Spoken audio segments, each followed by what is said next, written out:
حضرت عبداللہ ابن عمر رضی اللہ تعالیٰ عنہ کہتے ہیں میں نبی پاک علیہ السلام کی بارگاہ میں حاضر تھا اور کبار صحابہ بیٹھے ہوئے تھے، بڑے بڑے جید لوگ، کہتے ہیں بڑے بڑے اکابرین صحابہ بیٹھے تھے، تو حضور نے سوال پوچھا۔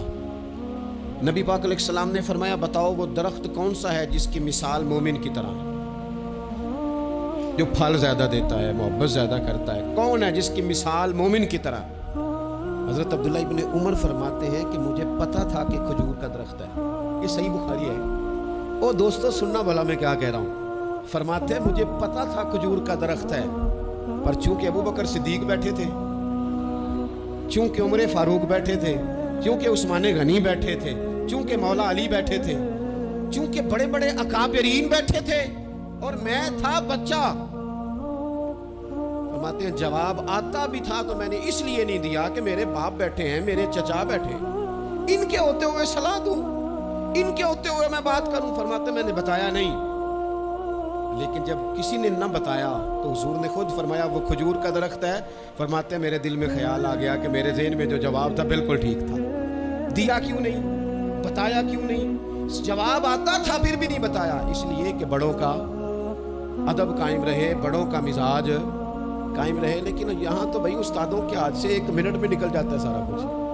شاگرد کہتا ہے میں بتاتا ہوں نا، استاد جی تو گوگل چلاتے نہیں اور میں تو گوگل کا مفتی ہوں پورا، میں نے تو مسئلہ نکال بھی لیا ہے، میں ابھی میں نکال کے دیتا ہوں۔ یہاں تو عبارتیں ٹھیک کرا رہے ہوتے ہیں طلباء اپنے اساتذہ کی، یہاں تو مرید کہہ رہے ہوتے ہیں کہ آپ مجھ سے رائے لیں، میں آپ کو بتاتا ہوں کہ پیری مریدی صحیح کیسے چلتی ہے، میں بتاتا ہوں آپ کو۔ اپنی زندگی میں جب آداب لے آئیں گے، جب ادب لے آئیں، اور شدید ایمرجنسی بھی ہوتی تھی نا تو صحابہ ادب نہیں بولتے تھے، بعض اوقات ایمرجنسی میں ادب نہیں ہوتا، مطلب یہاں خدا نہ خواستہ میرے کپڑوں کو پیچھے آگ لگ جائے تو آپ کیا کہیں گے، پیر طریقت، راہبر شریعت، فلانا صاحب فلانا، جب تک سارے کپڑے جل جائیں۔ اگر ایمرجنسی ہو جائے نا، کپڑوں کو آگ لگ جائے تو کہا جاتا ہے جناب آگ لگ گئی آپ کے کپڑوں کو، ہو سکتا ہے نام لے کے کوئی پکارے، مولانا صاحب وہ دیکھیں آگ ہے، اتنے لمبے لقب نہیں ہوتے۔ لیکن صحابہ ایمرجنسی میں بھی حضور کا ادب کرتے ہیں۔ حضرت صدیق اکبر غار ثور میں ہے، ایڑی پر ڈنگ مار رہا ہے سانپ، اور سانپ کا نام لے لے تو بندہ گھبرا جاتا ہے، لیکن ایڑی پہ ڈنگ مارا جا رہا ہے، جب تک ڈنگ لگ رہا ہے بار بار، اب اس کا اثر تیز ہوا، اس زہر کا اثر جب جسم پہ ہونے لگا تو آنسو آنکھوں سے نکلے، وہ حضور کے چہرہ نور پر آئے تو محبوب نے فرمایا کیا ہوا؟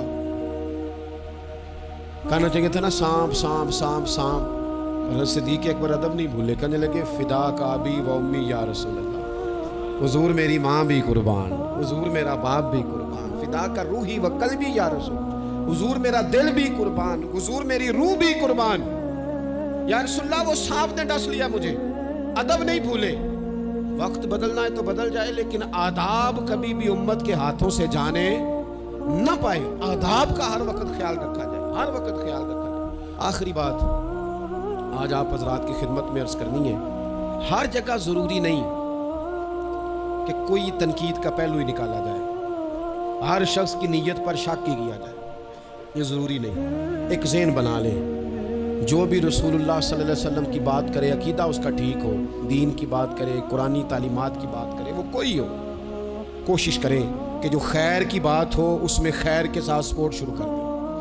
ہم نے بہت زیادہ جو گروہ بندی شروع کر دی، اس سے تھوڑا سا اپنے آپ کو اوپر لے کے آئے۔ اقبال بار بار روتے تھے، کہتے تھے فرقہ بندی ہے کہیں اور کہیں ذاتیں ہیں، کیا زمانے میں پن پنے کی یہی باتیں ہیں۔ کہتے تھے کیا اس طرح ہم آگے جائیں گے، کبھی برادریوں کے بت اور کبھی جماعتوں کے بت۔ تھوڑا سا نا اپنے ذہن کو بڑا کریں، اور دین کی بات آپ کو لگے صحیح کہ بندہ کچھ ٹھیک ہے، آپ نے بندے کی سپورٹ کرنی ہے کہ دین کی بات کی سپورٹ کرنی ہے؟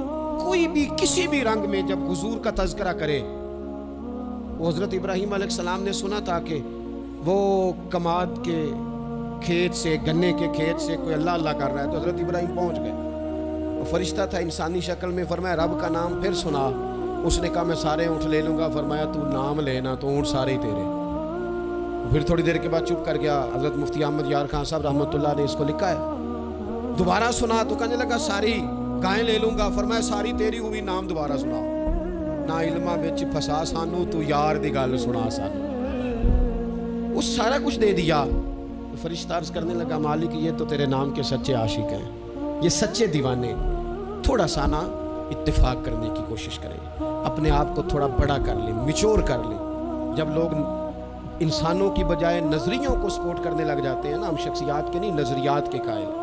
جب نظریات کو ہم سپورٹ کریں گے، دین ایک نظریہ ہے اور نظریے کی سپورٹ کبھی نہیں چھوڑنی چاہیے۔ نظریہ ہمیشہ نظریہ ہوتا ہے، جٹ ہو کے، بٹ ہو کے، ارائی ہو کے، فلاں ہو کے، فلاں ہو کے بڑا جی لیا، اب کچھ مسلمان ہو کے بھی تو جینا چاہیے کہ نہیں؟ یار صحیح بتاؤ، کبھی اپنا تعارف بتایا ہے کہ ہم رسول اللہ کے غلام ہیں؟ یہ بھی تو تعارف ہے نا ہمارا، یہ بھی تو بتانا چاہیے۔ آپ کون ہیں جناب؟ کہتے میں تو گجرانوالہ کا رہنے والا ہوں۔ آپ کون ہیں جناب؟ میں تو جناب گجرات کا ہوں۔ بھئی آپ یہ کہیں میں رسول اللہ کا غلام ہوں۔ حضرت سلمان فارسی سے کسی نے کہا نام بتائیں، کہنے لگے میرا نام اسلام ہے۔ کہا آپ کے والد کا نام؟ کہنے لگے اسلام ہے۔ کہا دادا کا نام اسلام۔ پوچھتا جاتا آپ اسلام بتاتے جاتے، اس نے کہا جناب یہ کیا بات ہوئی؟ فرمانے لگے میرا سارا کچھ ہی میرا دین ہے۔